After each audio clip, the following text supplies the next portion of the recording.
Okay, so good afternoon, everyone, and welcome to today's Quantitative History webinar. And I'm Sijie, and it's really a great honor for me to be today's moderator.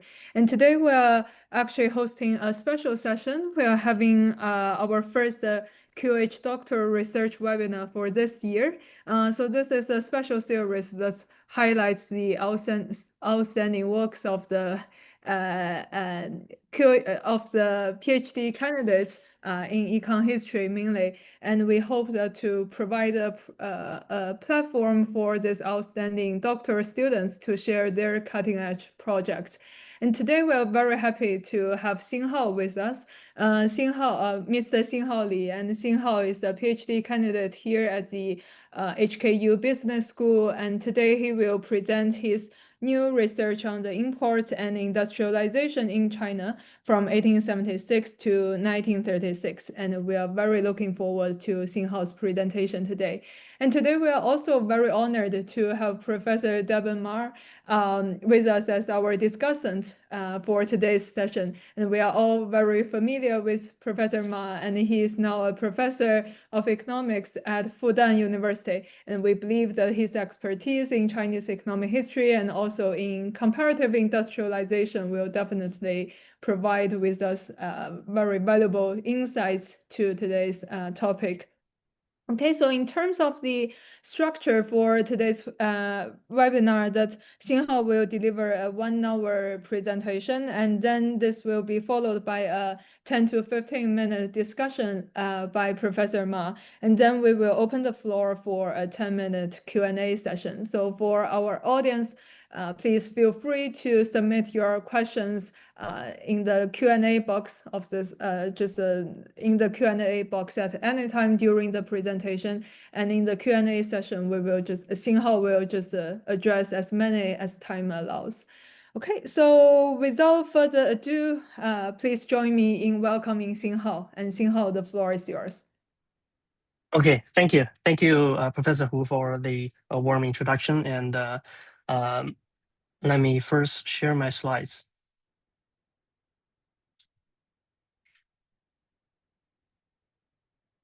I hope you all can see my slides. Yeah. Okay. Well, to begin with, I feel really honored to be the opening presenter for the Quantitative History Doctoral Research webinar series. And to begin with, actually, we have seen pretty much the trade chaos around the world nowadays. For example, the U.S. Levied high tariffs on the Chinese goods, and China retaliated with almost equally high tariffs for the American goods. So, as the policymakers always have the choice to liberalize trade or not, actually a substantial body of economic literature is devoted to generating the counterfactual predictions for the possible economic influence of the liberalized trade policy. But there is much more to debate about the empirical credibility of the predictions. Actually, in order to explore the true effects behind the most direct outcome of trade opening, like the exposure to foreign goods, economists trace through the history for contingent cases that helps in causal identification. But the empirical results are rather mixed. For example, some researcher may argue that the exposure disruption of the exposure to import trade may significantly slow down the urban growth of cities that specialize in the cotton industry, while other researchers may argue that a temporary trade protection will lead to the increase in the capability of the spinning industry, and even in the long run. So in this study, we try to make another empirical attempt to causally identify the relationship between the import trade and China's industrialization. In other words, we ask the research question that how did the imports impact China's industrialization during the period of the first globalization? Actually, the late Imperial China provides us with a very unique testing ground for this research question. There are several reasons. Well, firstly, due to the unequal treaty signed between China and the Western countries as a result of the First and Second Opium Wars, China maintained a very low tariff rate uh, during by the onset of its industrialization. Well, by contrast, the U.S. tariff rates will average over 30% during the period of 1870s to 1890s. So this gives us a chance to empirically evaluate the economic influence of liberal trade policy for the developing countries back to the late 19th century. And secondly, the Chinese Maritime Customs keep detailed records of the inland trade flows of foreign goods. So in that case, we don't have to rely on the proxy, the estimated trade exposure to the foreign goods, which is a rather general practice in this line of literature. And by exploring the Chinese Maritime Customs records, we could generate some insights as for the subnational consequences of the international trade. And thirdly, the imports had already penetrated far and wide into China's deep interior by the onset of its industrialization. So as for the causal identification, it helps to alleviate concern of the two-way causality issues, which runs from the industrialization to foreign trade development. Well, as a quick summary of our main findings, first and most importantly, we find that the prefectures with higher import value during the period from 1876 to 1892 were associated with significantly more industrial firms established in the subsequent 4 decades. As we can say from this figure, we matched 2 groups of prefectures with similar population densities, but they share different levels of import value. As we can see that obviously the group of prefectures with higher import value were associated with significantly more industrial firms when China experienced its industrialization. And the second point is that we find that the high-tech manufacturers, the imported high-tech manufacturers were associated with greater effects on China's industrial development when we compared their effects with the medium level tech manufacturers and the low tech manufacturers. So our findings directly speaks to the literature which is writing right now that aims to causally identify the relationship between the foreign trade exposure and industrialization. Well, the closest study in this line to our study is the one by Professor Liu Cong in 2020. Well, she utilized the exogenous trade disruption in the First World War period and in order to examine the disruption of import trade, the implication of the trade disruption on China's cotton textile development. So by contrast, we track the actual inland flows of the foreign goods instead of relying on the estimated trade exposure to import trade. And also, we track the trade exposure earlier back to the 1870s. Of course, this study belongs to a vast literature that aims to empirically examine the economic implications of international trade. While the seminal paper by Franco and Romer, they first empirically examined the relationship between international trade and income levels based on the cross-country evidence contemporarily. And by tracing the international trade expansion back to the 19th century, economic historians have found that the international trade expansion was a very significant factor underlying the differential development path between the developed countries and the less developed countries. And in particular, the international trade expansion contributed substantially to the rise of the Western countries. But on average, the effects of international trade on the less developed countries were negative or even debatable. So by exploring the trade statistics reported by the Chinese Maritime Customs, we could shed light on the subnational consequences of international trade for the largest developing countries at that time. And also, we contribute to the classic literature that aims to explore the factors underlying China's industrialization, while the particular attentions have been paid to the legacies of the treaty port system. And the most recent empirical efforts could be witnessed in the literature exploring the potential role of culture and human capital that potentially shaped China's industrialization. So we focus on the imports implications for China's industrialization by going beyond the scope of the treaty ports. Well, in the next section, I will go over the historical background of our study. As we know that before the First Opium War, China's foreign trade was very rigidly regulated and highly restricted to a single port, Canton.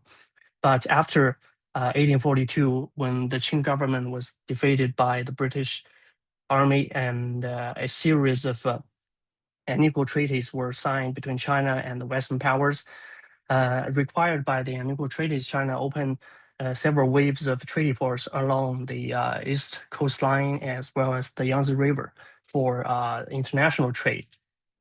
But with more ports being open and the lower tariff rates, as we have mentioned before, the sales of foreign goods did not experience a very significant increase as expected by the foreign merchants. Well, a major reason is that there were so many inland barriers that charges the transit taxes over the goods shipped inward. So as lobbied by the foreign merchants, the Treaty of Tianjin further included the article that allowed the foreign goods to be shipped inwards free of inland barrier charges.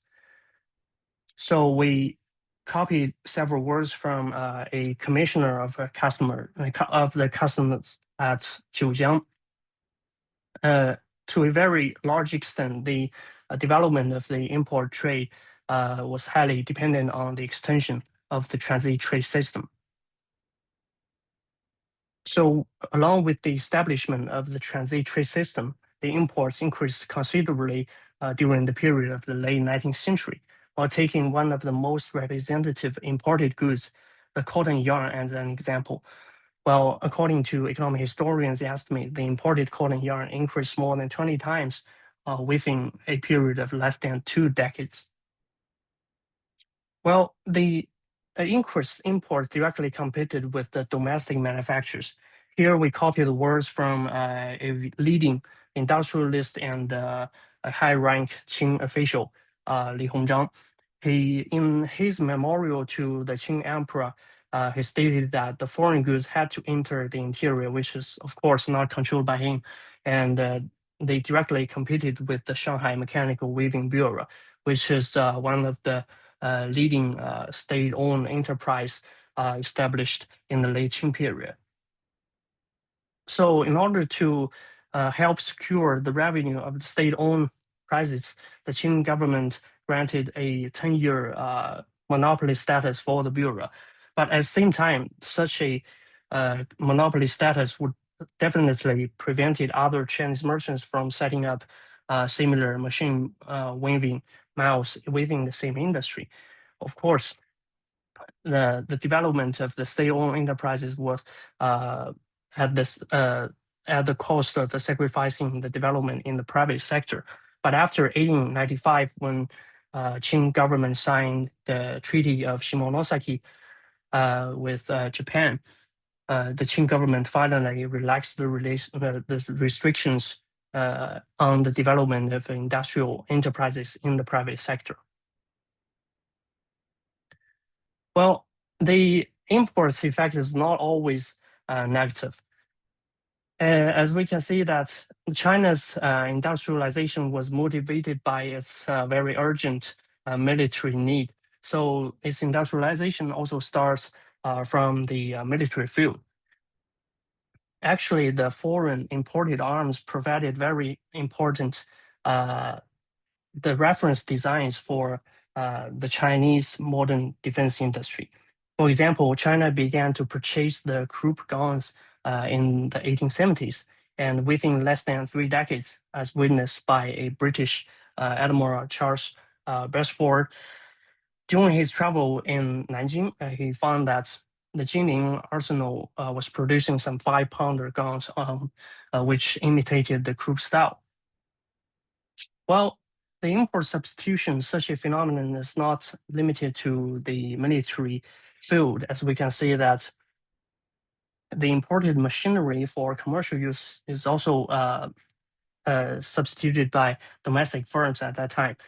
For example, the Shanghai began to import the seating type radio machine from Italy as early as the 1860s, but no later than 1888, we can see that the Yongchang Machinery Factory in Shanghai could produce the similar machines to supply the domestic silk mills. And we also find that the penetration of foreign goods into China's deep interior might stimulate public interest in the manufacturing. Well, we spotted a case from a Qing official, Huang Shaoji, to his friend that the locals in his hometown, Wenzhou prefecture, was producing the foreign-style candles, but with shorter flames. In particular, he wrote such a letter to question his friend that what kind of materials should be utilized when producing the foreign candles.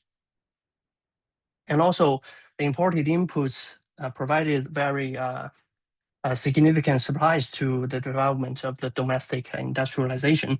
For example, like the foreign cottons are particularly important for domestic firms producing the yarns with higher costs, because the foreign cotton was associated with longer fiber. And by the 1930s, the foreign cottons accounted for over 40% of the cotton textile industry in the Jiangsu province. And at the same time, the imported inputs also include the intermediate goods that are essential to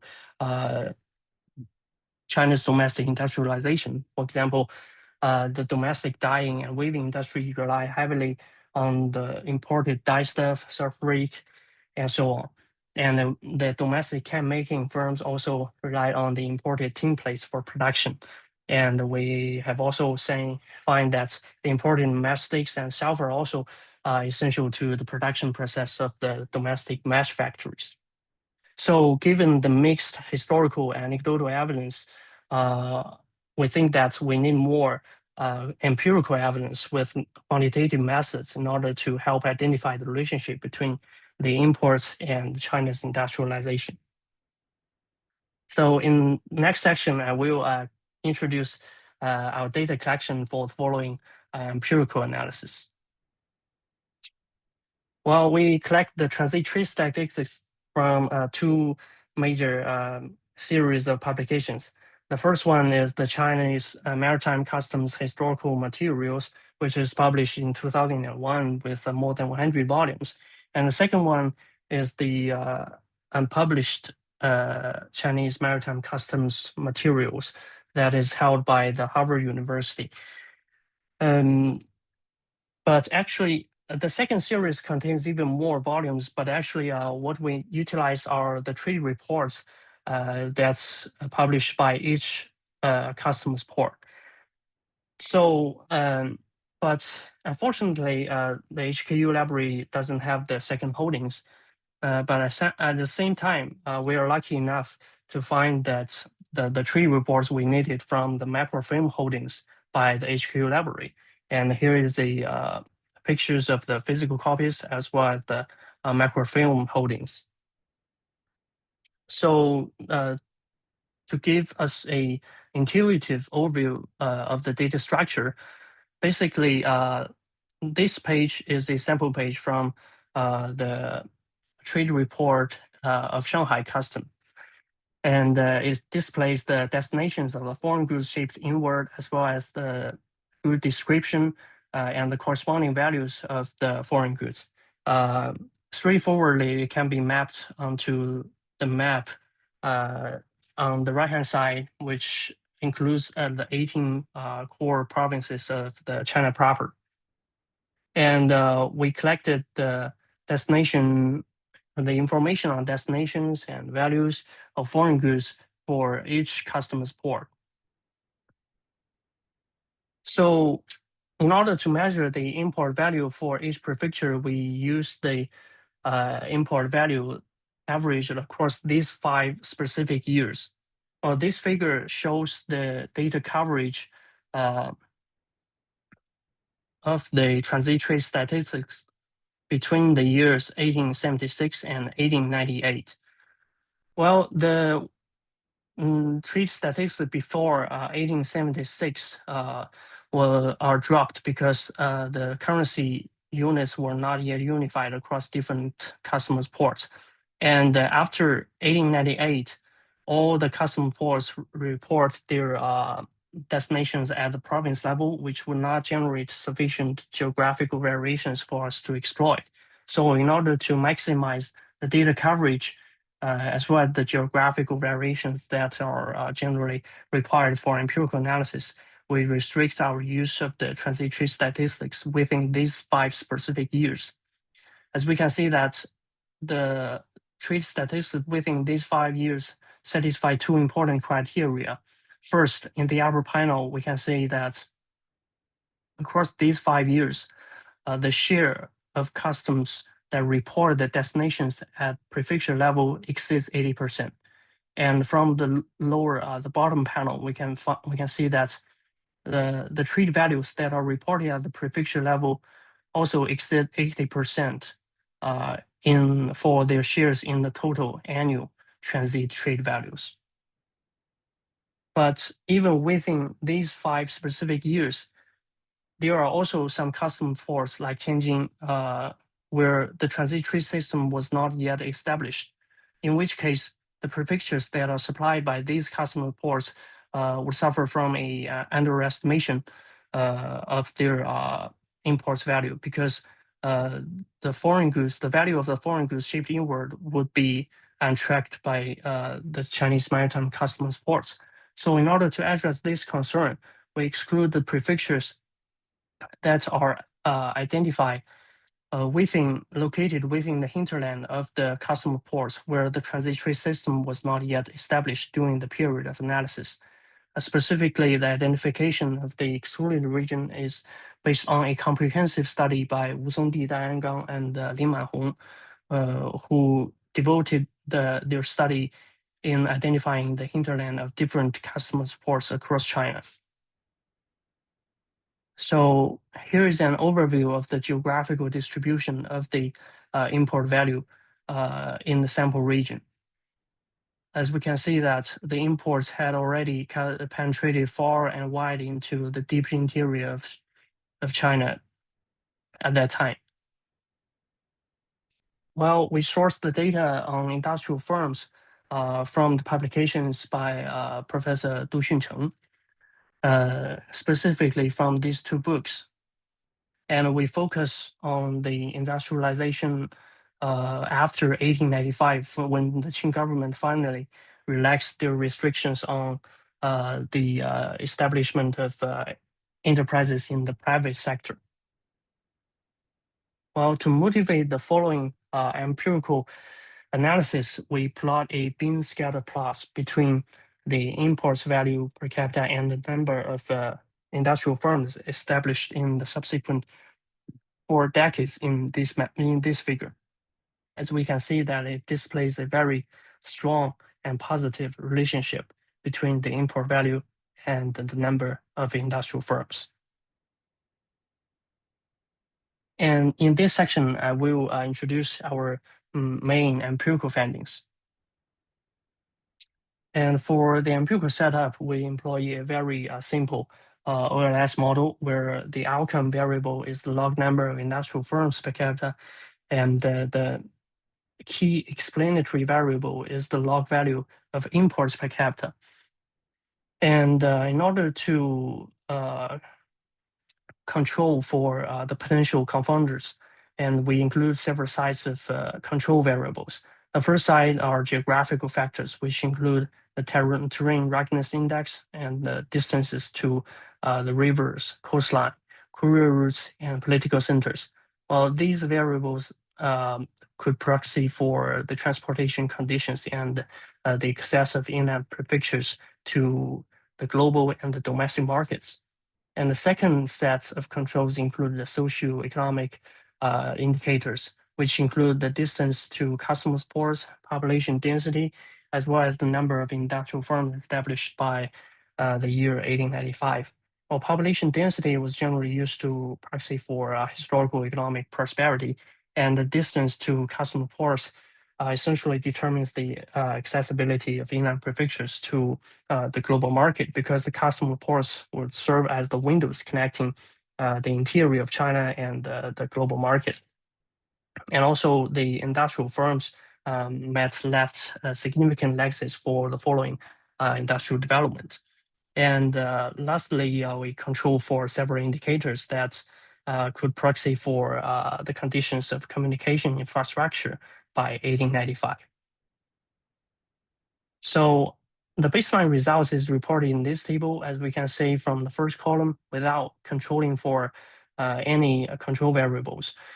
We find that the coefficient of the import value is positive and statistically significant at the 1% level, which is consistent with the pattern displayed in the previous bin scatter plot. And as we gradually include different sides of controls from column 2 to column 4, we can say that although the magnitude of the import value reduced substantially, but the statistical significance remains. And in order to account for the potential zero inflation, we employ the Tobit regression model alternatively, and we find a consistent and similar estimate in column 5. Although we have control for multiple covariates in the baseline regression models, the relationship between imports and the industrialization may still suffer from endogenous concern. For example, like the unobserved cultural factors, like the xenophobia, which may discourage the consumption of foreign goods and the establishment of the modern firms at the same time. So in order to address this endogenous concern, we propose a shift shear. We propose an instrumental strategy. Specifically, the instrumental variable takes a shift shear-like structure, which is constructed as the interaction between the depreciation of the silver-copper ratio at the customs ports and the market access of inland prefectures to the customs ports. Well, as the shift factor, the decreasing silver-copper exchange ratio has long been acknowledged by historians as the major driver behind the increasing sales of foreign goods in the late 19th century. Since the foreign goods were transacted at the customs ports in silver taels, while for the majority of Chinese consumers in the vast interior of China, they use copper coins for their daily consumption. So in this case, the decreasing silver-copper exchange ratio would translate into lower prices of the foreign goods in China's domestic market. And in order to better understand such a relationship, we have an example showing the changing silver-copper ratio and the close prices. Well, as shown in this figure, we can find that along with the decreasing silver-copper exchange ratio, the price of the clothes woven with imported yarn decreased correspondingly. And as it decreased gradually, the price of the clothes woven out of the imported yarn became cheaper and cheaper relative to the price of the clothes woven out of the native cotton. So no wonder the decreasing silver-copper exchange ratio would give the foreign goods an advantage in price relative to the domestic goods. So in this case, as the silver-copper exchange ratio decreases, the total import value would increase correspondingly, which is exactly what we have observed in the general pattern. As we can see that from 1876 to 1892, the general trend of the import value and the silver-copper exchange ratio displays are opposite trend in terms of their increases and decreases. And for the shares in this instrument, we utilize the excess of inland prefectures through the custom ports, which directly determines how easily the goods could be shipped from custom ports to the inland prefectures. And specifically, the market excess of inland prefectures to custom port are constructed as the ratio between the local population and the travel time to the customs ports. Well, we estimated the travel time to customs ports following Liu's approach, which basically utilizes a transportation network that consists of navigable rivers, courier routes, and canals with differential traveling speed. Well, so the relevance condition of this instrumental variable, as we hypothesize, is that greater depreciation of the silver-copper ratio than the lower price of the foreign goods would, together with greater market access of a inland prefecture, all of these factors combined would boom the sales of foreign goods in an inland prefecture. But as for the exclusion restriction of such a instrumental variable, for the instrumental variable that takes a shift shear-like design, its exogeneity could rest on the exogenous shift factor. Well, in our case, we argue that the depreciation of the silver-copper ratio during the period of our analysis from the 1870s to the 1890s is primarily driven by the decreasing silver price in the global market, when the major Western countries like Germany, they adopted the gold standard as well as the large-scale output in the silver mines in North America. But at the same time, we also conducted a series of exclusion tests of our instrumental variable. Well, as we can see from this figure, we find that our instrumental variable is not significantly correlated with a series of factors that may potentially facilitate China's industrial development. For example, the natural attribute like the soil suitability of economic crops, the agricultural tax and population density before China's opening is used to proxy for the economic prosperity before China's trade opening. And we also find that the correlation is not significant for the missionaries, both before China's opening and after, because they diffused useful knowledge in Chinese society, which would help China to it would help Chinese people to establish their own modern enterprises. And we use the density of transit tax stations to proxy for the level of commercialization across Chinese inland prefectures. And we find that the correlation is insignificant as well. So our instrumental results are reported in this table, as we can see from the first stage results in columns 1 and columns 2. We find that the instrumental variable strongly and positively predicted the import value as we have hypothesized. And the second stage results are presented in column 5 and column 6, which is also positive and statistically significant at 1% level, which is also consistent with our baseline findings. And in order to check the robustness of our main results, we performed several robustness tests. Well, firstly, we used the weight of imported goods instead of the value measure, because the weight of goods is less will be less influenced by the price fluctuations across time. And as we can see from this table, the coefficient before import value is also positive and significant, which is similar and consistent with our baseline findings. And secondly, we employ alternative outcome variables. The first one is the capital amount of the industrial firms, which further incorporates more information on the firm size and economic capacity. And we employ another alternative outcome without the normalization by local population. Well, as we can see from column 3 to column 6, the results are also consistent and similar with our baseline findings.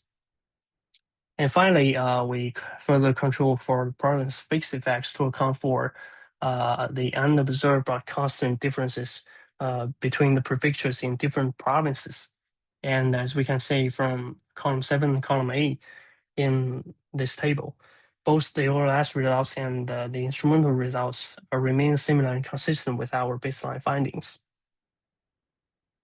Well, in the next section, I will discuss the potential mechanism through which the imports might impact China's industrialization. Well, a substantial body of literature suggests that the international trade would promote R&D and the production efficiency through the diffusion of knowledge. In order to examine this channel empirically, we first classify the imported goods by the degree of technological sophistication. And we find that the high-tech manufacturers had a greater effect on the overall industrial development. And we further provide evidence showing that the high-tech manufacturers was highly correlated with the diffusion of useful knowledge in Chinese society. Well, firstly, let's decompose the imported goods. Well, for an intuitive overview, we first decompose the imported goods by the description of goods originally recorded in the trade reports. As we can see from the left panel, the cotton goods takes over half of the total value, which is followed by sugar, woolen goods, and metal goods. And we reclassify the imported goods with a more structured classification. While following the standard international trade classification, we can see that the manufactured goods took a predominantly large share within the total value of imports. And based on the SITC classification, while we follow the approach by Lau, and the imported manufacturers were further classified into 3 groups by the level of technological sophistication in production processes. Well, the first group of low-tech manufacturers consists mainly of the cotton goods and the metal goods, well, like the drills, shirtings, and iron. And the second group of mid-tech manufacturers, well, basically is composed of the imported dye stuff, pigments, soap, clocks, and watches. Well, the high-tech manufacturers mainly include the medicine and the machines. Well, within regress the industrial firms over the import value that classified into different types of goods by their technology sophistication level. We find that the coefficient, the magnitude of coefficient increases along with the level of technological sophistication. And this is consistent for both the ORS estimates and the instrumental estimates. Well, the existing literature suggests that the international trade facilitated the technological diffusion through the knowledge transmission. And in order to measure the diffusion of useful knowledge in Chinese society, we turn our focus to the earliest scientific magazine in modern China, which is in Chinese is 格致汇编. Well, the Chinese Scientific and Industrial magazine was developed by John Fryer, who was initially when he came to Hong Kong as a missionary from Church of England in 1861, and later he was employed by the Chinese government as a translator in the Jiangnan Arsenal for nearly 3 decades. And between 1876 and 1892, a total of 60 volumes were published intermittently. Well, for the first issue, they issued over 3,000 copies and even more copies for the later issues, which could corroborate its popularity its popularity among the Chinese public at that time. So there is a specific section called questions and answers in this scientific journal, which is established to facilitate the communication between the readers and the editor on scientific problems. Overall, we collect over 300 questions and answers. Well, about 62% of the questions and answers are on the applied science of practical use, and about 38% were raised by the contributors out of pure scientific curiosity. And we find that the contributors are widely distributed across 18 provinces. And we have 2 sample pages showing 2 examples of the questions and answers in this journal. Well, in the first sample page, as we can see from this figure, in 1876, a reader from Ningbo questioned the optical principle of solar imaging through a pinhole. And in the second one, in 1892, a reader from Changzhou inquired about the superior quality of the imported steel files compared to those made domestically. Basically, he's questioning what kind of material or specific production procedure should be used to improve the quality of the steel files. So we also regress the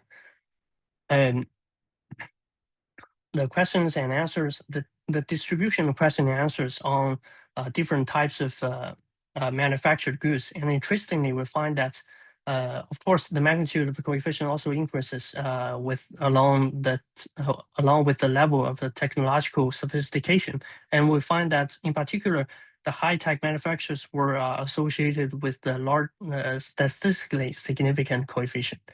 And we also find a very similar pattern for other scientific journals that were established in the following 4 decades. So this may serve as evidence for the imports of technological manufacturers and the diffusion of useful knowledge in Chinese society. So to conclude that, we find that the late 19th century imports facilitated China's industrial development. Although China was reluctantly dragged into the globalization process. And also our findings highlight the importance of the trade opening for technology diffusion and knowledge transmission, both historically and nowadays. Thank you. That's all I want to present.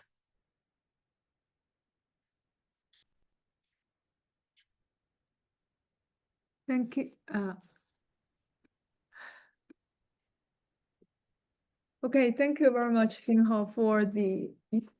Sorry, thank you very much, Xinhao, for the very intriguing presentation. And now let's invite Professor Ma to share his thoughts on your presentation. Professor Ma, over to you. Okay, I'm trying to share. Yeah.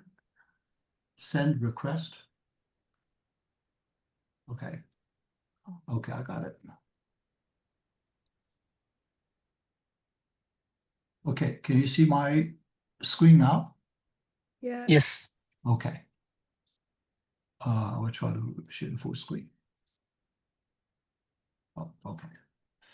Okay, it's really a great pleasure to, well, it's back to, can you see everything clearly? Yeah. Okay, then I won't bother with the smaller ones and so on. It's a great pleasure to have this opportunity to discuss this very, very interesting paper by Xinhao. Over the time I got to know Xinhao a lot better. I mean, who's one of the hardest working younger scholar out there, and I'm really glad that, to some degree, that now he's nearing the completion of the degree and going on to hopefully become the future scholar. Let me get to the question very quickly, because in some sense this is an extremely rich paper, and I will talk about a couple of things. A paper is this that certainly has, I have some specific comments, but some of the comments probably is for the longer future work that Xinhao could do, given that afterward. So in some sense, some are specific, some are really for the newer work. Clearly, this is a paper that's very well motivated because trade is becoming such an important issue now. I'm stealing this first slides from Xinhao slides showing that how relevant this particular issue is, not only historically, but also in contemporary aspect as well. My focus will be on 3 parts. I mean, again, I'm going to say this is in some way very interesting. There's a lot of work that involved, and I will obviously raise some criticism and comments for improvements and so on, roughly surrounding the area about research questions and the research design and also the data. All of them are really quite a high standard. Let me go in that order, because one thing, when I was reading this paper, one thing that reminded me immediately was there was a very interesting and quite a bit of a literature.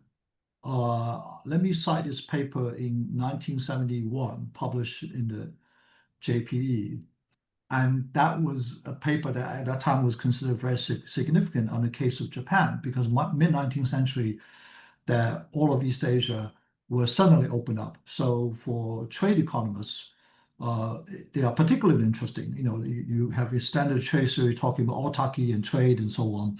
But in real life, you don't really see that because the movement is usually quite slow. There are all kinds of other interference in there. By the mid-19th century, to some degree, might seem like a natural experiment because suddenly the country moved into from an autarky position to a trade position. So this has become a very fruitful literature. In 1970s, China wasn't even really on picture, right? China is now becoming much more relevant today as a major trading power. There's no doubt on that. But at that time, Japan was of particular interest. And I want to show you that this paper published in 1971 that really inspired a lot of, again, JP, University of Chicago Journal, which was a proponent of free market, free trade, and all of that. And the literature kind of petered out a little bit, but people got very excited about it. And there's 2 papers that, I got to know John Brown fairly well, who's an economic historian.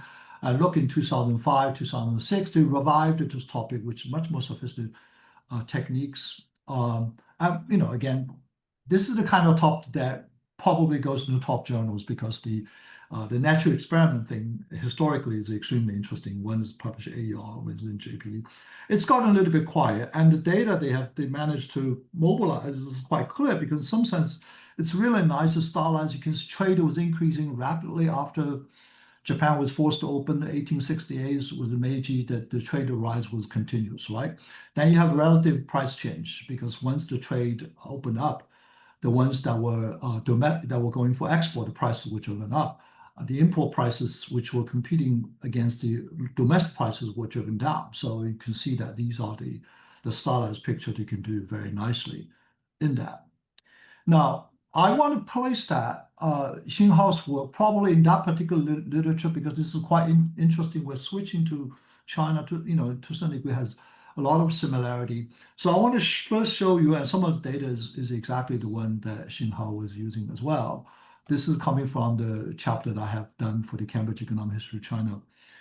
This is the overall trade value, imports and export data from 1867 all the way to 1930. Okay. So you can see it's very interesting when China was opened up.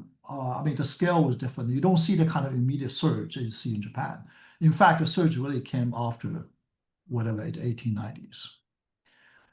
And then you move on to the rise of foreign firms, both Chinese firms, particularly industrial firms. You can see again the Chinese firms were largely dormant. And then it began to really surge after 1890s and so on. And this is the same kind of firm, number of firm data that used by Xinhao. So let me place sort of Xinhao's work in this particular context. In some sense, that what Xinhao was trying to explain is this particular trade exposure in the earlier period actually explained quite well the rise in the second period, which is after 1894. And I think in the paper, Xinhao actually did narrative capturing that process.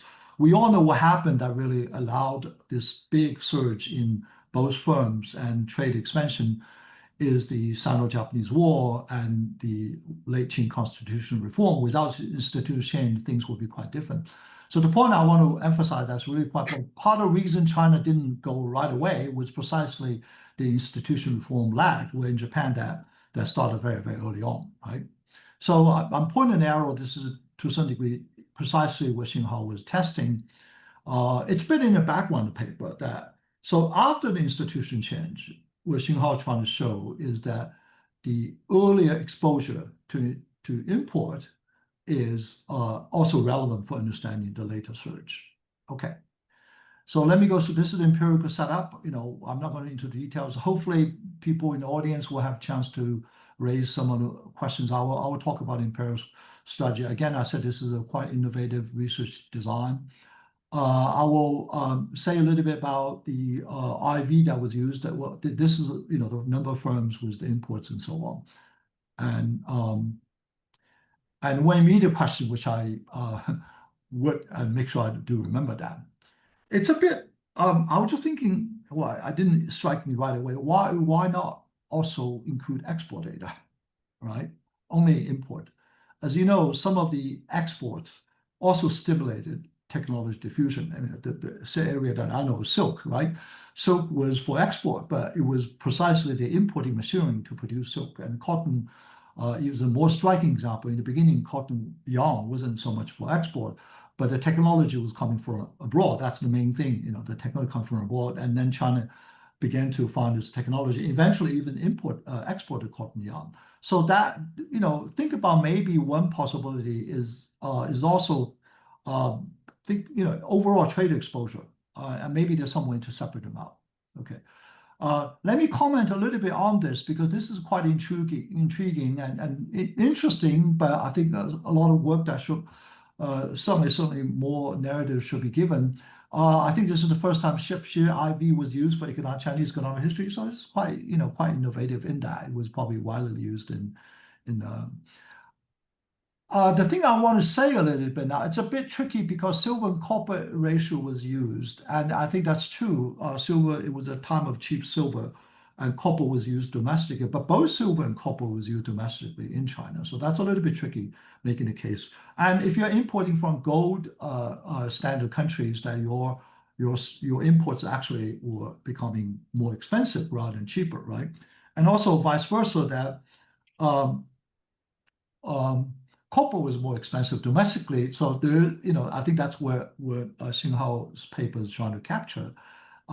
So for that, think about how to frame that carefully. I do think the point may stand, but it has to be much more careful. And one thing that a lot more information could be given, I'm sorry for those people who don't read Chinese, this is a recent paper presented at Fudan University that we organized here, is the silver and copper cash use, right? So different regions use the copper cash. For example, the northern region, let's pick, I think, Henan province, that there's really hardly any silver used at all. It's completely copper. So if you really think about that, then this whole cheaper silver may hit the regions differently. On the other hand, if you have completely integrated market, maybe the impact was very similar. And there's also this is the area where silver was much more widespread. For example, in trading ports, silver was really widespread. Even for retail trade, people were beginning to use silver. Okay, so something probably Xinhao should think a lot more. I should make the paper more exciting because that you really get into, particularly the new work that has been done. Right, we're able to really trace the provincial level, the regional level use of copper and silvers. So I want to put a little bit of question on this part, which I think was interesting, and as I talk with Xinhao, my suspicion is rather than the copper silver rates are driving the differences in prices between hand woven and machine woven yarns, the productivity differences, right? The machine spun yarn was becoming so much cheaper. And so again, I think the story is valid, but I think the interpretation will be quite different. So I would urge Xinhao to think that a lot more carefully about that. The mechanism I really like, this is a very innovative use of this type of qualitative data. And so one of the arguments is the trade exposure leading to knowledge transmission. This is a story we know relatively well. So the work is not just about trade. Trade is leading to generating interest and transmission of useful knowledge. I do not know this particular data set well, and well, actually, I don't think it was used as a data set before. But so I think, but maybe I don't know if it's possible that Xinhao could make more use of that. I suspect that this data set is quite limited, is highly biased. John Fry is a famous translator. You know, he's particularly for technology translation. The work he has done. You know, I worked on Silk. I encountered him. This was quite remarkable. So, if, you know, on the other hand, I'm thinking maybe if you want to focus on transmission useful knowledge, can you use that as a treatment variable? And maybe import export some kind of IV. And then, of course, you run to other problems with exclusion restrictions and so on. Okay, let me go through my final part. This is the part I'm not really sure. It's more of a comment to some degree. Xinhao's paper could incorporate that now or could incorporate that afterwards. And it's a general comment on the use of Du Xuncheng's firm level data. Du's data, you know, Du Xuncheng was a wonderful scholar, and he's, you know, this is generations of scholars were putting a number of firms. I want to emphasize, I think people know that at the time he was constructing it, he wasn't thinking of doing this kind of analysis, more giving a pattern of industrialization. So there are various issues with that data. The coverage, the regional coverage may not be complete. Definition of firms may be shifting over time, and there's no exit information, right? We don't know when the firms ended and so on. And in a way that the Xinhao used to a certain degree was lumping the 3 decades data into one single section. So you're not taking the time series feature of it. So let me make some suggestions. And again, this is, you know, I sort of want to make a general point because other scholars, and also at Hong Kong U and so on, have been using that particular data set. Would it be good to actually have a really nice cross-section data, for example, the 1910s data? So this is data I knew a long, long time ago, but people criticize it very, very heavily. It has this terrible cover, 第一次农商统计表, right? But maybe for this purpose, it's very good. I think it's got several years of, so, you know, look at the information, you have the provincial level and you have a detailed location level and so on. And it really gives you some one cross-section 1910s data, and it's done by the government, right? So the other thing that I think is quite exciting, you know, again, this is, I want to really highlight the work by Xu Yi, who's been doing this again for the last 10 years and so on. So if you fast forward, go to 1930s, of course, this goes a little bit beyond what Xinhao was testing, but there you have the best data in a single, probably 1933, this is by Senpo, right? You know, I mean, you know, even 1934, they were able to make a map with these different industrial level data. And this is Xu data, provincial levels. They were able to really look at the industrial, the level of industrialization at different sectors and so on. So it's something for everyone to think about. And I want to say, finally, I think that the data on occupational structure by Dai Ying and also by Yang Chen, certainly Yang Chen's work can be published, so they are available now. They are prefecture level. I think about using them as some kind of control variable or even as some kind of IV and so on, because these data is based on the Xinbu Da'an. They are fairly good, fairly sophisticated, and these data have not been, you know, have only been recently compiled, and so will bring a lot of new insights to it. Okay, this is great work. It's a really pleasure to comment on it. I wish the best for Xinhao. This is paper with huge potential. Xinhao is one of the most hardest working person, I'm sure. I will see a lot of work coming from him down the road. Thank you very much. Thank you, Professor Ma. Thank you. Thanks a lot. May I first just still remind our audience again that if you have any questions, please just drop the questions in the Q&A box. And before we move on to the Q&A session, maybe Xinhao, do you want to just have a very brief response to Professor Ma's points? Yeah. Oh, yes. Actually, I very much appreciate Professor Ma's very insightful and constructive comments and suggestions. And of course, the literature on the transfer from order key to trade, and that should be complemented to my current study. And also, I should perform, you could say like robustness checks or alternative measurements using the industrial survey in the 1910s and 1933. and that would of course would make the study more rich and convincing in a sense. And I think I could address one point as raised by Professor Ma, is that why the exports is not incorporated in the analysis of Chinese foreign trade.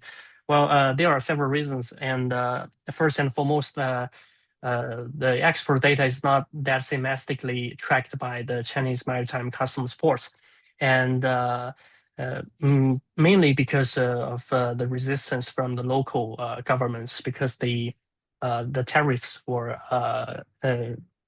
excluded from the local fiscal revenue.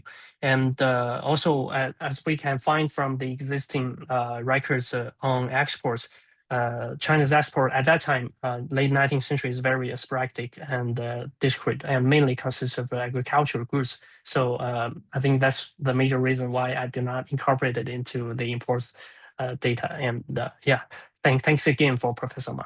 And I will, of course, to fully address Professor Ma's concern, need much more deeper thinking. And yeah, thank you. Okay, thank you very much, Xinhao, and also Professor Ma. I think maybe we can now move on to the Q&A session. So we have our first question here from Jacqueline, and she asked us, thank you for the presentation. Regarding the empirical models used, do you consider to utilize time series analysis techniques? Well, that's a great point, because previously I only think about the reduced form analysis. Well, I think maybe I could like generate some interesting results using the time series analysis later. Yeah, thanks for the suggestion. Okay, so the second question from Shijia, and she asked that, what does first globalization mean in your paper? Is there any special insight in your paper that is different from other waves of globalization? For example, the imports today may not that easily increase the firms. On the other hand, trade war, the restriction on several high-tech goods may stimulate the state to locate resources in high-tech industry and establish more firms. Yeah.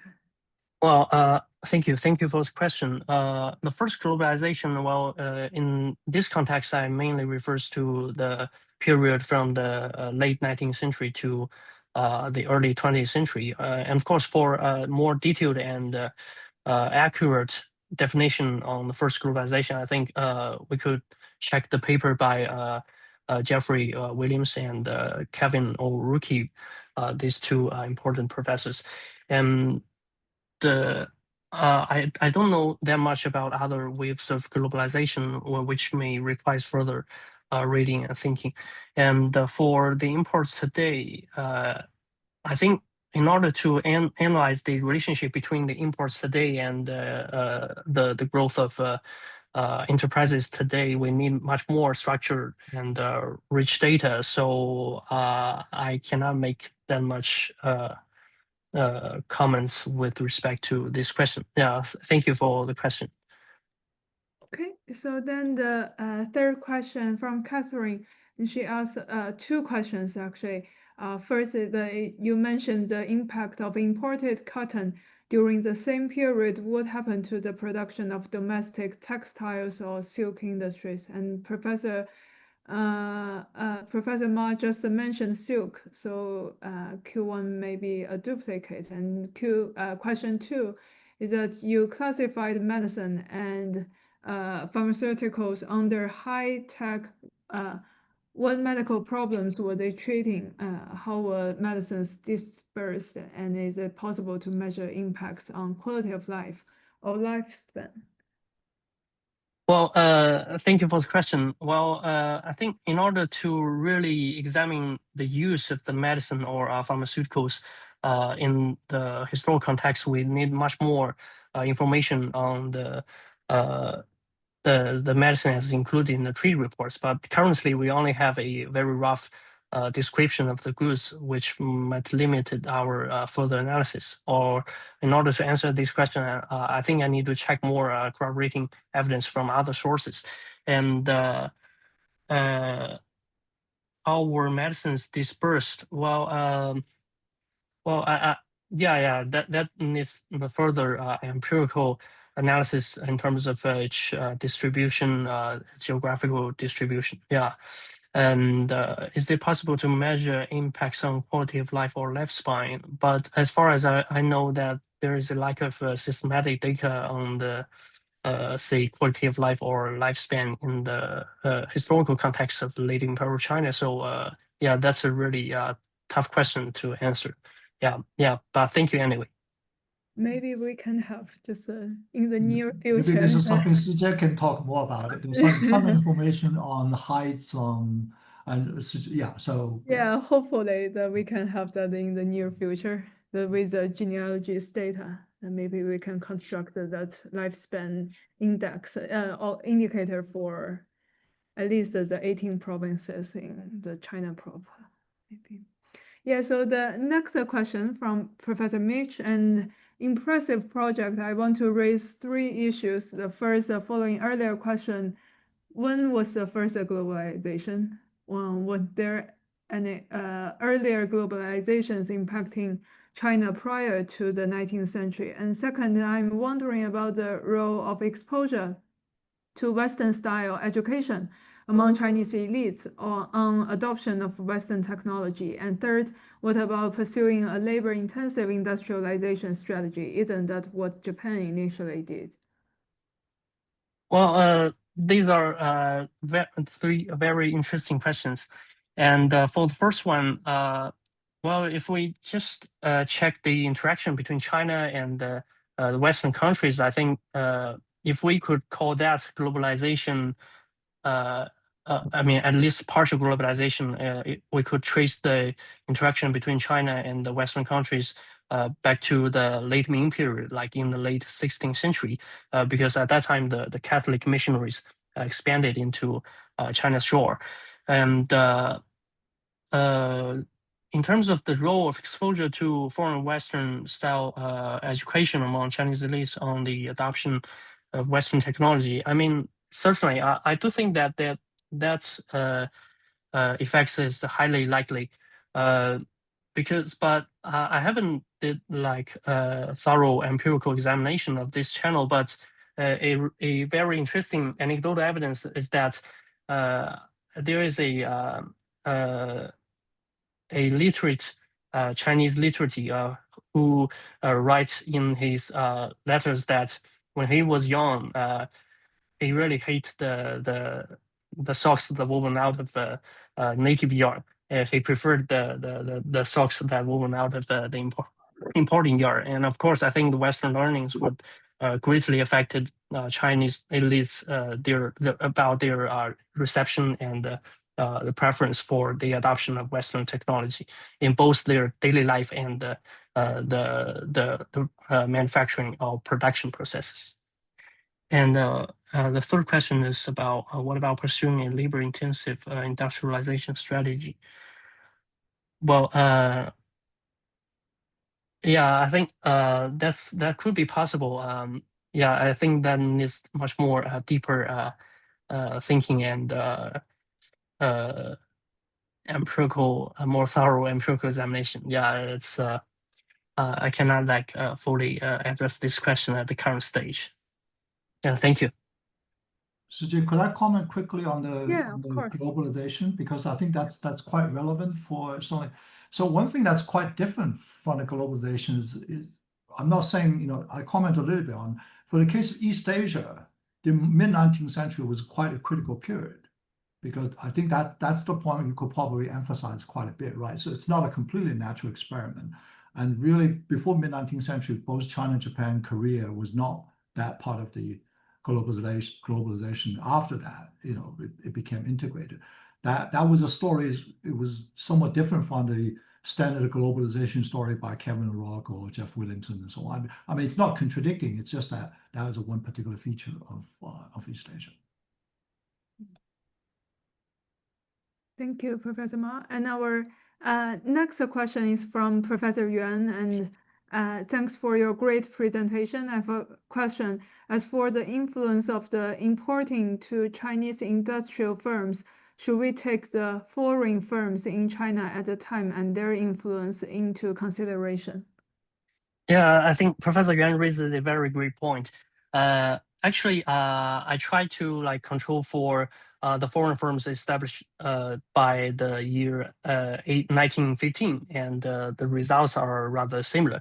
And of course, the outcome variable is also limited by the year 1950. And in order to control for the possible spillover effects of foreign direct investment, I also try to control for the joint ventures between China and the Western countries in our regression analysis, and so that our main results still remain robust. And thank Professor Yuan for this important point. Yeah, thank you. Okay, so yes, one more question here from Li Jia. There has been a similar case of the relationship between commodity trade and knowledge dissemination in other colonial countries? Well, at the current stage, I haven't read that much information for other colonial settings, but I think there might be. Yeah, and yeah, that's my guess. Yes. So if there is no more questions, and I think that on that note, maybe we can just wrap up here. And thank you very much, Xinhao, and also a very big thank you for Professor Ma. And it's really a very informative and engaging session we are having today. And before we close, let me remind everyone that we'll have the next quantitative history doctoral research webinar next week at the same time, and we'll have Mr. Xinxian Li, who is also a PhD candidate at the HKU Business School, and he will present his new work on the female labor participation in Japan. And hope to see all of you next week again. And also, we also want to take this opportunity to wish everyone have a very happy Mid-Autumn Festival. Okay, enjoy your holiday and break. Okay, so bye-bye. See you next week. See you. Bye-bye. Bye-bye. Thank you. Thank you all. Thank you all. Bye.